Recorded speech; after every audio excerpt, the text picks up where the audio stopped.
Hello everybody, this is a system review. Sorry about that. This is a system review of the Atari 2600 Junior console. This was released in 1984 by Atari, who have also released the original Atari VCS in the 70s. Now this has the Atari logo, an attractive aluminum finish, and this little rainbow thing that you see on every Atari model from the 80s, such as the 5200 or 7800, and all their peripherals. It also has the Atari 2600 text so neatly printed out here.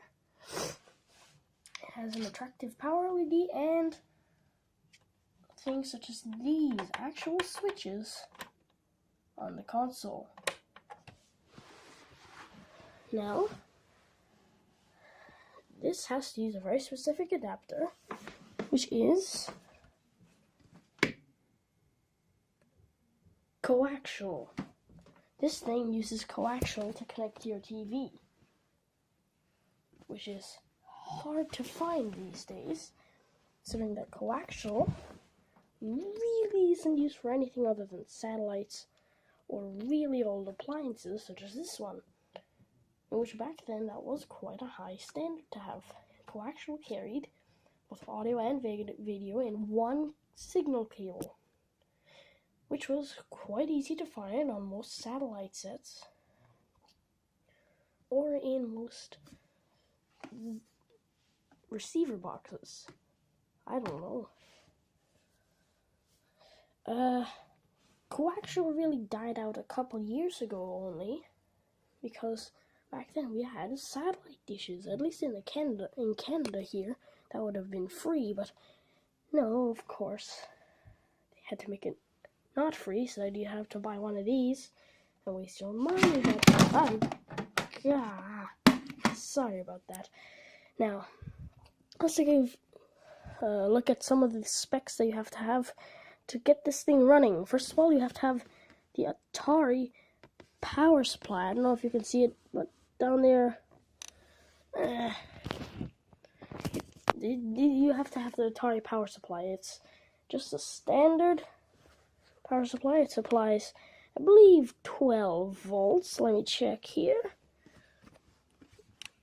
Okay. That supplies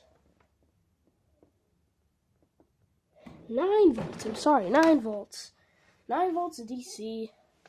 And it has an audio connector ending. Now, this plugs into your Atari 2600 Junior or original VCS and allow you to play games. And now that's all good. But how do you connect it to your TV? Well, coaxial, as I said before, is quite easy to find in cables.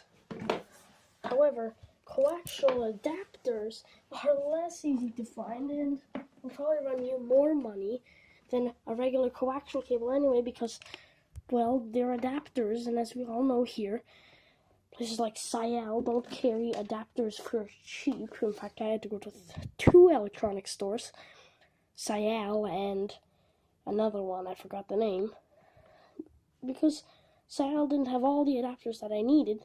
Instead, I had to go to more. But, okay, just kidding. No, Sial has everything. Sial is like the modern Radio Shack. If you notice that my TV is flickering, that's because I disconnected it. But, okay, let me disconnect this here. Sorry about that. That's just the reality of coaxial. The slightest change in frequency caused your TV to flicker. Yeah, okay. But you'll need 2 things, really. More like 3 things. So, you need a coaxial cable. These are quite easy to find, but if you don't have one, they're pretty cheap on eBay. They'll run you about $6 Canadian. More like 4 or 5, maybe $2 even Canadian, if you manage to find a good quality one.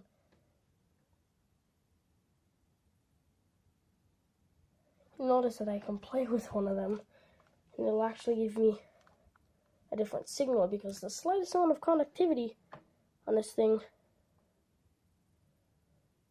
causes frequencies to change, and that's all cool to mess with.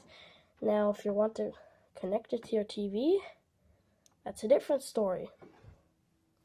You'll need two things. Alright, three, as I said before, you'll need a coaxial cable. First thing, most important, you'll need one of these. Now, I got this one from Sayal Electronics, but you can get it on most online stores, including Radio Shack's own online store. What this is, it is a Radio Shack, I'll focus here, it is a Radio Shack RF interference filter, which basically takes any RF signal and filters it with a ferrite barrel inside of this thing. And the other adapter that you're gonna need is this thing. This can be RCA to coaxial or coaxial to RCA, but it can be either way. I like to call it RCA to coaxial, but still. What it is, RCA on one end, coaxial on the other end. We're not talking any coaxial because this is different. This is coaxial type F, which is 75 ohms, and that's very specific. It's the most common type of coaxial, and most people just refer to it as coaxial, as I do. But what this is, it has an RCA jack at one end, standard, very, very common in retro gaming, and at the other end it has a female coaxial plug. But you can also find these which have an RCA female to coaxial male, and those will work just fine too. But the one I have here was cheapest and it was easiest to find online and in stores. So what you do here is, so first you're going to take your interference filter and you're going to take your coaxial cable. Now with your coaxial cable, sorry, I'm going to make a little ruckus here to just get it all working, eh? Sorry, camera stand doesn't work properly. Can't find a new one. Sorry, just gotta adjust here.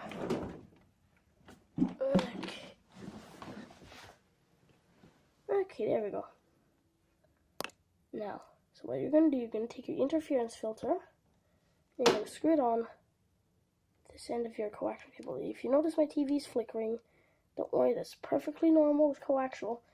When any type of signal comes onto the little antenna jack at the end, it just lights up your TV. But you're going to screw that on. Now, you can screw it on like this, or you can just hold the cable still. Screw on the item. Please excuse me that I'm taking a ton of breaks. That's because my TV keeps wanting to shut off. It's a stupid auto timer. Anyway, you're going to hold your coaxial cable like this, and you're going to place the little female coaxial end right at your cable. Now you're just going to hold the cable still, the little screw tip at the end, and then you're going to screw on the RF interference filter, like so. And if your TV starts to flicker like this,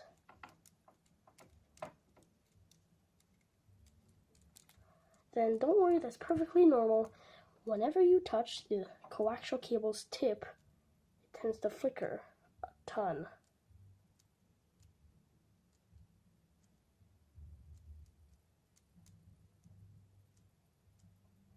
Okay, you'll notice that it looks pretty cool. And now you're going to take your RCA to coaxial jack and you're going to screw it on. Sorry if my TVs wanted to be a little slacker and go to sleep. There you'll see. Twisting it on. And there you go. Now, attaching it to your Atari 2600 or 2600 Junior is relatively simple. This is an RF signal, which means it's sending both audio and video through one cable, which is the real special part about coaxial. I take this, find this little jack on the back of the console, right there. Then you're going to take the cable, shove it in there until it reaches about halfway on these little dotted lines. You can place your console back, make sure the thing is power supply is plugged in, and it should be good to go. Sorry I've been blabbing for so long. I have a tendency to blab. Don't sue me. Okay, now, if you want a controller, you should realize that a Sega Genesis controller works just fine. In fact, it feels better than the flimsy Atari joystick, which comes with most systems like these. Because the flimsy Atari joystick actually uses a piece of plastic to press down its buttons. They made these very cheaply. This one here is not the original. This is just a cheap reproduction, which I found at my nearest Game Street, or the only GameStreet.ca in my location. It just has one button. It has a rigid feeling thing like this. You can see that you can't move this like a D-pad. This is actually like a joystick, and I swear you could build a house with this. You can use it like a hammer. It's so sturdy. You can throw it at a boulder, and the boulder will split in half. But I'm not going to use that right now because the connector is dead. It's tested in continuity mode. For now, I'm just going to take a look at my good old friend, the games. The oh so magic games, which I have, right here, placed right on my bed. But I have 4 games and I'm going to review them all later. For now, I'll just choose one to review because it's the most basic and has the least problems operating, and that's Demon Attack by iMagic. Just kidding, I'm going to review all of these in later episodes, which I'm going to release periodically. Sorry, guys, that I haven't uploaded for, since 2018. I haven't uploaded a single video. It's just that it's been really complicated with things, and I haven't had enough time. I'm working off and on the clock. Thursdays especially, I have many things planned every single Thursday. It's all just a big hassle, but I will review these individually, and then I will post them and post their separate videos all separately. They're all going to be available in one giant big Atari playlist, and I plan to get more of these games. I'm personally very proud of Space Invaders, whose copyright in 1978. Right there. Where is it? There it is.